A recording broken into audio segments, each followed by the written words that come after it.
Hello everyone, welcome to my channel वंश and lovers. तो आज मैं आपके साथ Asian fan fiction arrange marriage का लास्ट पार्ट शेयर करने वाली हूँ। ओके, तो चलिए आज के पार्ट हम शुरू करते हैं। इससे पहले जो पहला पार्ट था उसमें हमने देखा था कि जैन ने एक प्यारे लिटिल बेबी को जन्म दिया था जिसका नाम आयुआन था। और 3 महीने बाद जैन और ईबो की फिर से वेडिंग की जाती है। सभी लोग बहुत खुश थे। जैन ईबो अपने बेबी को गोद में लेते हैं और दोनों ही उसके चिक्स पर किस करते हैं। ये देखकर आयुआन बहुत खुश हो जाता है और वो भी स्माइल करने लगता है। उसके बाद जैन और ईबो को सभी लोग गिफ्ट देते हैं। उनकी वेडिंग के लिए उन्हें कॉन्ग्रेचुलेशन विश करते हैं। बहुत सारी फोटोएं क्लिक की जाती हैं। इसके बाद कार्मेन ली वहाँ से आयुआन को लेकर चले जाते हैं। अब ईबो अपने फ्रेंड से बातें करने लगता है। ईबो के फेस पर बहुत बड़ी वाली स्माइल थी और वो सबसे बातें कर रहा था। तभी अचानक से ईबो की नज़रें एक लड़की पर पड़ती हैं जिसे देखकर ईबो के फेस पर जो खुशी थी वो गुस्से में बदल जाती है। ईबो उसके पास जाता है और बोलता है, लूसी तुम यहाँ क्या कर रही हो। लूसी ईबो की ओर देखती है और बोलती है, सीनियर वांग, मैं बस तुम्हें तुम्हारी शादी के लिए कॉन्ग्रेचुलेशन विश करने आई थी, बस और कुछ नहीं। मैं जानती हूँ कि मैंने बहुत सारी गलत चीज़ें की हैं और मैं जानती हूँ कि आप मुझे माफ़ भी नहीं करेंगे, लेकिन फिर भी मैं आपसे माफ़ी मांगना चाहती हूँ। मैंने जो भी किया था पास्ट में, प्लीज़ उसके लिए मुझे माफ़ कर दीजिएगा। मैं जानती हूँ कि आप मुझे माफ़ नहीं करेंगे, बस मैं चाहती हूँ आपसे माफ़ी मांगना। और आई एम सॉरी, मैं बस आपकी वेडिंग के लिए आपको कॉन्ग्रेचुलेशन विश करने आई थी यहाँ पर। मैं प्रे करती हूँ कि भगवान आप दोनों को हमेशा ऐसे ही खुश रखे और साथ रखे। आई एम सॉरी, मैं इसके बाद आपके सामने कभी नहीं आऊँगी। ये बोलकर लूसी अपने आंखों से गिर रहे आंसुओं को वाइप करती है और वहाँ से चली जाती है। ईबो बस गुस्से में लूसी को वहाँ से जाते हुए देख रहा था। तभी हाइकवान आता है और वो ईबो के कंधे पर हाथ रखता है और बोलता है, ईबो तुम यहाँ क्या कर रही हो। ईबो अपने ब्रदर की ओर देखता है और बोलता है, नहीं कुछ नहीं गा। इसके बाद हाइकवान बोलते हैं, ईबो चलो अंदर चलते हैं। ईबो स्माइल करता है और बोलता है, हाँ। इसके बाद फिर वो वहाँ से चले जाते हैं। हाइकवान खुश था कि उसने कोई भी वेडिंग के अंदर ट्रबल क्रिएट नहीं किया लड़की ने। फिर वो भी वेडिंग का एंजॉय करने लगता है। धीरे धीरे करके सभी गेस्ट वहाँ से चले जाते हैं। गेस्ट के जाने के बाद ईबो और जैन अपने रूम में चले जाते हैं। रूम में जाने के बाद वो दोनों अपनी एक बहुत ही ज़्यादा हॉट पैशनेट नाइट को स्पेंड करते हैं। ईबो जैन के साथ बहुत ही ज़्यादा जो था वो जेंटल था, क्योंकि वो नहीं चाहता कि वो जैन को हर्ट कर दे ऐसे, और पूरी लाइफ है उनके साथ तरफ होने के लिए। तो फिर वो जल्दी से खुद को क्लीन करता है, जैन को क्लीन करता है और फिर दोनों अच्छे से नॉर्मल मतलब एकदम कंफर्टेबल क्लॉथ पहनते हैं, एक दूसरे को हग करते हैं और सो जाते हैं। तभी उनके डोर पर नॉक होता है। जी वो जल्दी से उठता है और जाकर डोर को ओपन करता है। जैसे ही वो डोर को ओपन करता है तो देखता है कि कार्मेन ली वहाँ पर खड़ी हुई थी। कार्मेन ली ईबो की ओर देखती हैं और बोलती हैं, ईबो वो आई एम सॉरी तुम दोनों को डिस्टर्ब करने के लिए, लेकिन आयुआन बहुत ज़्यादा रो रहा था तो मैं इसे नहीं रोक पाई। ईबो स्माइल करता है और बोलता है, कोई बात नहीं मॉम। इसके बाद कार्मेन ली आयुआन को ईबो को दे देती है और फिर वो बोलती है, गुड नाइट बेटा। ईबो भी अपनी मॉम की ओर देखता है और बोलता है, गुड नाइट मॉम। इसके बाद कार्मेन ली वहाँ से चली जाती है। ईबो आयुआन को लेकर रूम के अंदर आता है, डोर बंद करता है और उसे लाकर बेड पर सुला देता है। जैन भी आयुआन को हग कर लेता है। ईबो भी आता है और उन दोनों के पास लेट जाता है। वो पहले आयुआन के फोरहेड पर किस करता है, उसके बाद जैन के, और फिर दोनों को अपने क्लोज करता है, उन दोनों को हग करते हुए, और फिर ऐसे ही अपने आइज़ को बंद करता है और वो भी सो जाता है। ईबो सोते हुए सोचता है, thank you so much Jain, मेरी लाइफ में आने के लिए और इतना प्रीसियस गिफ्ट मुझे देने के लिए। Thank you so much. मैं तुम्हें कभी भी सैड नहीं होने दूंगा और हमेशा तुम्हें खुश रखूँगा। Thank you so much God, इन दोनों को मेरी लाइफ में देने के लिए थैंक यू सो मच। ये बोलकर वो भी अपनी आइज़ को क्लोज कर लेता है। अपने दोनों एंजल्स को अपनी बाहों में लेकर वो सो जाता है। तो एवरीवन यहाँ पर ये स्टोरी एंड हो जाती है। इसका एक छोटा सा पार्ट और है जो कि शायद एक्स्ट्रा है, वो मैं शेयर कर देती हूँ। ओके, तो चलिए एक्स्ट्रा पार्ट भी शेयर करते हैं। जैन जो था वो अलमारी में कुछ ना कुछ ढूंढ रहा था। तभी अचानक से ईबो की एक जैकेट की पॉकेट से नीचे कुछ गिर जाता है। ईबो फिर जैकेट को साइड रखता है, नीचे झुककर देखता है और अपने हाथ में उस चीज़ को लेता है। तो वो देखता है कि ये तो एक ब्रासलेट है। जैन जब उस ब्रासलेट को देखता है तब उसे याद आता है और वो बोलता है, ईबो के पास मेरी जैसा ब्रासलेट।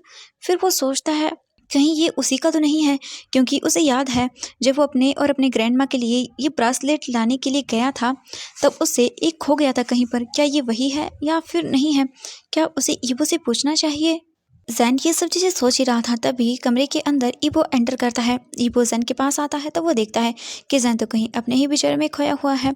ईबो फिर जैन के आगे अपने हाथ को वेव करता है। जैन तब जाकर अपने ख्यालों की दुनिया से बाहर आता है और वो फिर ईबो की ओर देखता है।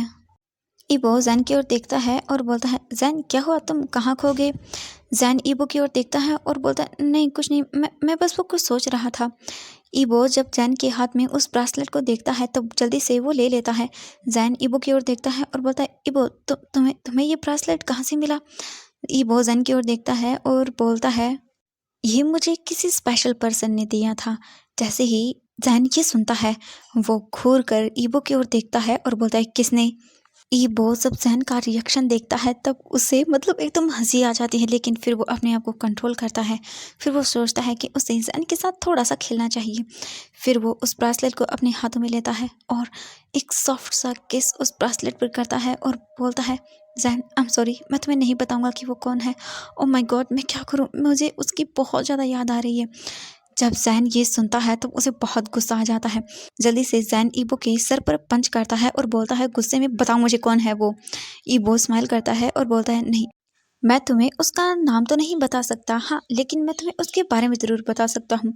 जैन अपने आर्म को दोनों को क्रॉस करता है, फिर ईबो की ओर घूर कर देखता है, अपने फेस को एकदम एकदम पाउटी बनाता है और फिर बोलता है, ठीक है बताओ मुझे।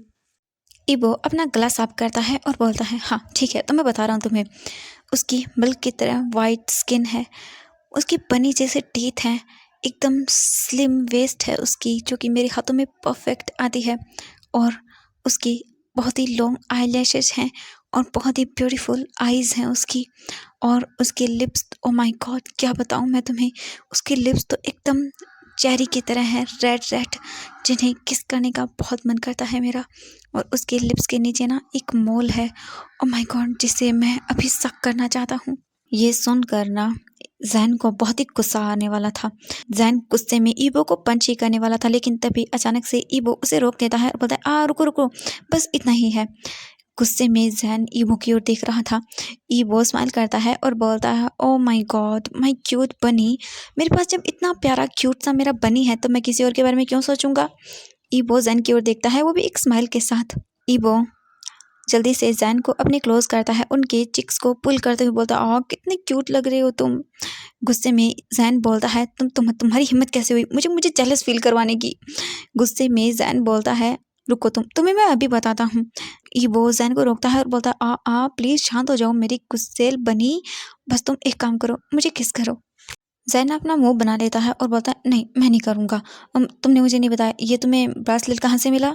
ईबो जैन की ओर देखता है और बोलता है, जैन तुम्हें याद है जब हम पहली बार मॉल में मिले थे, जब तुम और मैं पहली बार मॉल में मिले थे तो तुम अचानक से मुझसे टकरा गए थे। शायद उसी दौरान तुम्हारा ये ब्रेसलेट एक मेरे पॉकेट में कहीं अटक गया था। जब मैं वापस घर आया तब जब मैंने इस ब्रेसलेट को देखा तब मैं उसे फेंकने वाला था, लेकिन पता नहीं क्यों मैं इसे फेंक ही नहीं पाया। फिर बाद में जब हमारी वेडिंग हुई तब जाकर मुझे पता चला कि वो तुम्हारा था, और जब तुम मुझे छोड़ के चले गए तब मैं इस ब्रेसलेट को देखकर तुम्हें याद किया करता था। अच्छा, तो मेरा खोया हुआ ब्रासलेट तुम्हारे पास था। ईबो स्माइल करता है और बोलता है कि हाँ, ये इसके राइटफुल ओनर के पास ही था। ये सुनकर जैन भी स्माइल करता है और बोलता है, हाँ मेरे पास भी एक है। ईबो बोलता है, ओह वाह, ये तो बहुत अच्छी बात है। जैन स्माइल करता है और बोलता है, हाँ हम ना इसे हमारे आई युआन को और उसके पार्टनर को देंगे जब उसकी शादी होगी तब। ये सुनकर ईबो स्माइल करता है और बोलता है, हाँ बिल्कुल सही, लेकिन अभी आयुआन की वेडिंग को बहुत ज़्यादा दिन बाकी हैं, तो क्यों ना इन दोनों ब्रेसलेट को हम दोनों पहन ले। जहन जब ये सुनता है तो वो बोलता है, हाँ आइडिया तो बहुत अच्छा है, हाँ।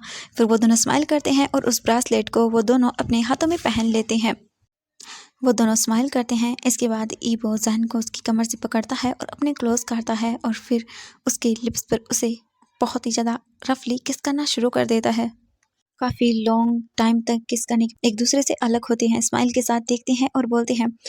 ईबो बोलता है, जैन कभी भी जेलस फील मत करना, क्योंकि मेरी लाइफ में एक तुम ही हो जिससे मैं प्यार करता हूँ, तुम्हारे अलावा मेरी लाइफ में कोई नहीं है, ठीक है। जैन स्माइल करता है और बोलता है, फिर ठीक है। जैन ने कहा, मुझे तो तुम्हारे दादाजी का शुक्रगुजार होना चाहिए कि उन्होंने हमारी शादी करवाई। हमारी अरेंज मैरिज थी, लेकिन फिर भी हम दोनों में प्यार हो गया। मैं उनका बहुत ही आभारी रहूँगा। ईबो बोलता है, हाँ मैं भी। इसके बाद ईबो जैन को गले लगा लेता है। तभी उनके डोर पर नॉक होता है और जाकर जैन डोर ओपन करता है तो देखता है कि कार्मेन ली वहाँ पर खड़ी हुई थी। आईवान उनकी गोद में था। कार्मेन ली ईबो जैन की ओर देखते हैं और बोलते हैं, जैन आई एम सॉरी, लेकिन बेटा मैं इसे सुलाने की कोशिश कर रही थी लेकिन ये सो ही नहीं रहा। जैन ने कहा, कोई बात नहीं मॉम, मैं इसे सुला दूंगा। इसके बाद ईबो की मॉम वहाँ से चले जाते हैं। उनके जाने के बाद ईबो जैन की ओर देखता है। उसकी बाहों में आईवान था। जैसे ही आईवान अपने डैड को देखता है तो वो अपने हाथों को आगे करने लगता है और अपने गोद में उसे लेने का इशारा करता है। ईबो जल्दी से जाता है और आईवान को अपनी गोद में ले लेता है। जैसे ही आईवान ईबो की गोद में जाता है वो स्माइल करता है और आईवान जो ईबो के हाथ में ब्रासलेट था उसे खींचने लगता है। जब ईबो ये देखता है तो वो स्माइल करता है और बोलता है, बेटा मैं तुम्हें इसे दे दूंगा जब तुम बड़े हो जाओगे तब, ओके। फिर वो आईवान ये सुनकर स्माइल करने लगता है। आईवान को ईबो गले लगा लेता है। तभी वो जैन की ओर इशारा करता है और अपनी ओर आने के लिए बोल देता है। जैन बिल्कुल ऐसा ही करता है। वो ईबो के पास चला जाता है।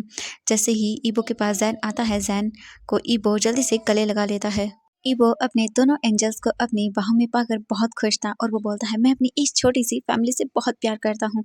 फिर वो जैन और आईवान दोनों के फोरहेड पर किस करता है। जैन भी बोलता है कि मैं भी अपने आईवान से और अपने क्यूट लिटिल हस्बैंड से बहुत प्यार करता हूँ।